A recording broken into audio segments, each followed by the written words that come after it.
প্যান্টটা খোল, প্যান্টটা খোল, প্যান্টটা কিন্তু আমি খুলে নেবো। দে প্যান্টটা, দে আমায়।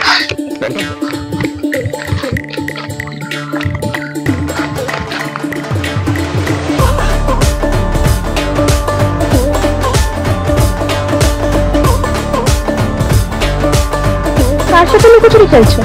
লুকোচুরি? কোথায় লুকোচুরি? তাহলে ছ্যাকার বাড়িতে ঢুকেছিলে কেন? আমি তো ছ্যাকার সঙ্গে দেখা করতে গেছিলাম।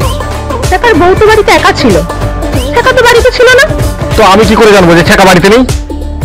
ছ্যাকার সঙ্গে যদি তুমি দেখাই করতে গিয়েছিলে, তাহলে ছ্যাকা ঘরে ঢোকার সঙ্গে সঙ্গে তুমি জানলা খুলে পালিয়ে এলে কেন? এটা দিয়ে তুমি কি বোঝাতে চাইছো? ছ্যাকার বউয়ের সঙ্গে তোমার পরকীয়া চলছে। এটা তুমি প্রমাণ করতে পারবে? এই এই তো এইটা আমার প্যান্ট। এই এই ছাড় ছাড় ছাড়, এই দে এই ছাড় ছাড়, প্যান্টটা দে, প্যান্টটা দে, আমার প্যান্টটা দে। আচ্ছা আচ্ছা আচ্ছা, প্যান্টটা দে। এইটা আমার প্যান্ট। এইটা তোর প্যান্ট যেটা আমার ঘরের বিছানার তলায় পড়েছিল, আর এইটা আমার প্যান্ট যেটা তুই পরে পালিয়ে এসেছিস। আমার প্যান্টটা দে, প্যান্টটা খোল, প্যান্টটা খোল, প্যান্টটা কিন্তু আমি খুলে নেবো। দে প্যান্টটা দে আমায়, প্যান্টটা দে, দে দে প্যান্টটা খোল।